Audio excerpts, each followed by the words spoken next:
Today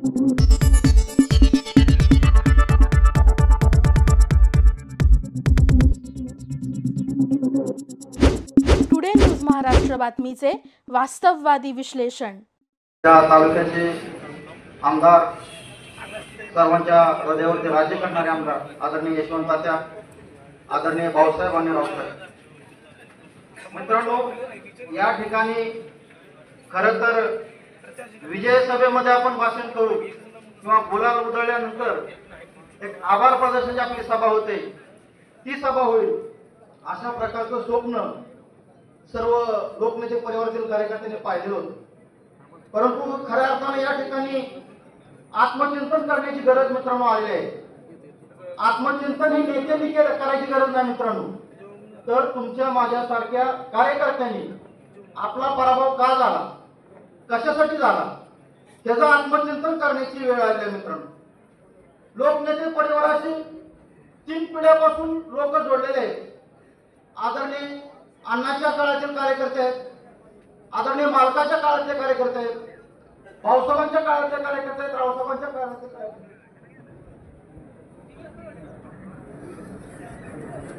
तर 3 पिढीचे कार्यकर्ते मित्रांनो या ठिकाणी आहेत.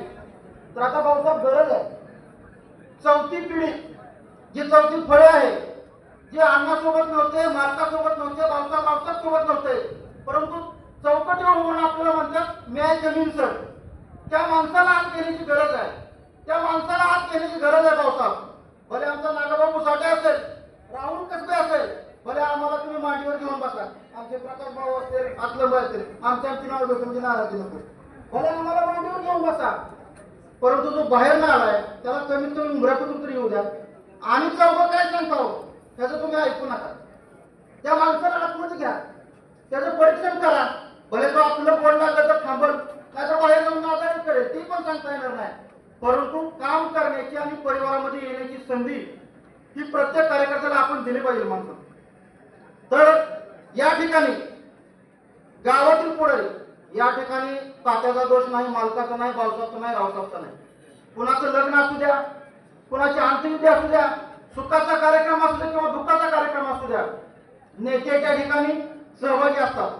परंतु गावगाडा हाकणारे जे पुढे असतात, माझ्यासारखे राहुल कसबेसारखे पुढे असतात गावगाडा हाकणारे, त्या पुढ्यांचं काय होतं मित्रांनो, एकाला अंगाशी धरायचं, एकालाच अंगाशी धरायचं आणि थोडं मतभेद करायचं, भेदभाव करायचा, कुणाला तरी दुखवायचं, अशा प्रकारचं जे राजकारण केलेलं असतं त्याचा फटका त्या इलेक्शन मध्ये खऱ्या अर्थाने तात्याला आणि मालकाला बसलेला आहे मित्रांनो.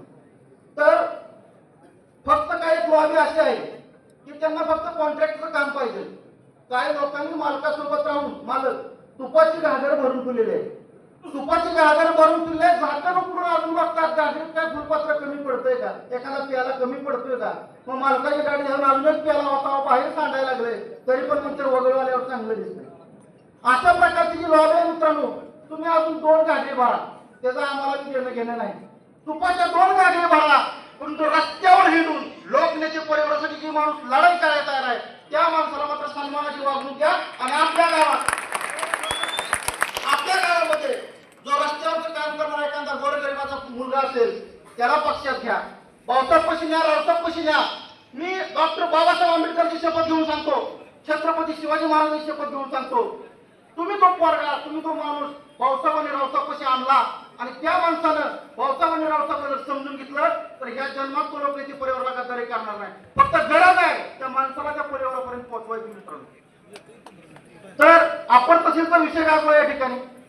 तर आता आपण तहसील गेला, आमदार झाला, सगळं झालं, परंतु आता आपलं कर्तव्य काय, मोहोळमध्ये तर असा विषारी प्रकार करण्यात आला की उपजिल्हा रुग्णालय पण याची म्हणून सांगितलं, ते खेडागंज असतं का ते पण आता कॅन्सर होते म्हणून सांगितलं.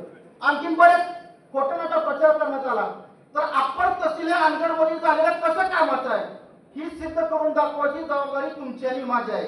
तर ती कशी आहे, गावातल्या ज्या माणसाचा बांधाचा प्रश्न नडला असेल, ज्याचा वाटणीचा विषय असेल, ज्याचं काम गेल्या 25 वर्षात 10 वर्षात तहसील मधून होत नाही, त्या माणसाला अंगणवाडी आणायचं आहे आणि 1 ते 2 दिवसामध्ये त्याचं काम मार्गी लावून दाखवायचं आहे आणि त्याच माणसाची मुलाखत टीव्हीला दाखवायची आहे की अनगर तहसीलमुळे 10 वर्ष 25 वर्ष नडलेला माझा प्रश्न 2 दिवसामध्ये मार्गी लागलेला आहे.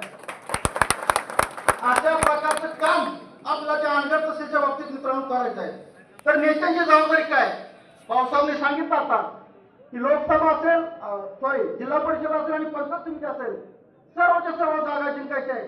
त्यामुळे त्या गोष्टीमध्ये काय बोलत नाही मी, त्याची पोलखोल काही करत नाही. नेत्याचा आदेश आहे, आपण मित्रांनो कामाला लागायचं आहे. परंतु मोहोळ तालुक्यामधील मोठी गाव आहे, म्हातारी संख्येने मोहोळ तालुक्यामध्ये असणारी मोठी गाव आहे. तर त्या सर्व मोठ्या गावातल्या नेत्यांची जबाबदारी काय? माझ्या नरखेड सगळं आता इथं बसलेले सगळे नेते मंडळी, भाऊ इथं बसलेले सगळे नेते मंडळी, माझं आव्हान आहे, ज्यांना कुणाला वाटतं आमदारनं 25,000-30,000चा नेहमीच आम्हाला द्यावा आणि त्याच्यावर आमचा आमदार निवडून येईल, त्या माणसाने आजपासून घरी बसलं तर चालेल. आणि कुठवर आमदारच्या जीवावर तुम्ही राजकारण करणार आहे? सगळ्यात जर तोटा होत असेल त्या अनगरच्या 12 वाड्याचा 9 गावात होतो, त्यांना अजून पाणी सुद्धा नाही. 35 वर्ष झालं मालक सत्ता बघतात, ती लोक पाण्यापासून तडपडतात, तरी ती मालकाच्या मागे ठाम आहे. आणि आपण काय करतोय? कोटकोट 2-2 कोट 3-3 कोटीचा निधी आपल्या गावात आहे आणि 500-600 मत आपल्या गावातून पडते. ती लाख मोठा पाहिजे आपल्याला कोणाला म्हणून घ्यायचं मित्रांनो. तर या ठिकाणी मोहोळ तालुक्यातील मोठी गाव आहे, नरखेड आहे, आमदार वाजा करा, शेटपळ आहे, पाटकुल आहे, तांबूळ आहे, ढोकळगाव आहे, शिरापूर आहे, टाकळी आहे, घोडेश्वर आहे, कुरुल आहे, कामठी आहे, पिनूर आहे. ते आम्हा सगळ्या पुढाऱ्यांची एक जबाबदारी आहे मित्रांनो, की राहायला निधी घ्यायचा त्यांच्यापेक्षा जास्त, पण कमीत कमी 50%, 60%, 60-40 तर आपण आपलं गाव ठेवतो, आपल्याला आलं पाहिजे. कुठं कमी पडेल तिथं पावसाला आपण उभा करू, परंतु वनवे गाव आपलं जाता कामा नाही. कारण का आपलं एक वनवे गाव जर मोठं वनवे गेलं तर दुसऱ्या बारक्या छोट्या मोठ्या 10 गावाला ती वनवे गाव कव्हर करायला लागतं. हा तोटा आपल्या इलेक्शन मध्ये प्रामुख्याने यामध्ये मित्रांनो बसलेला आहे. आणि दुसऱ्या गोष्ट तुम्हाला या ठिकाणी सांगतो, नेते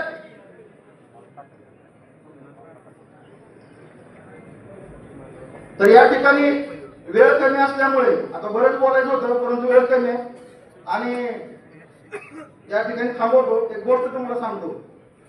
तर मित्रांनो, अरुणिमा सीमा नावाची एक मुलगी होती, फुटबॉल प्लेअर होती. तुम्हाला सांगतो आता पराभवानं खचायचं का नसतं.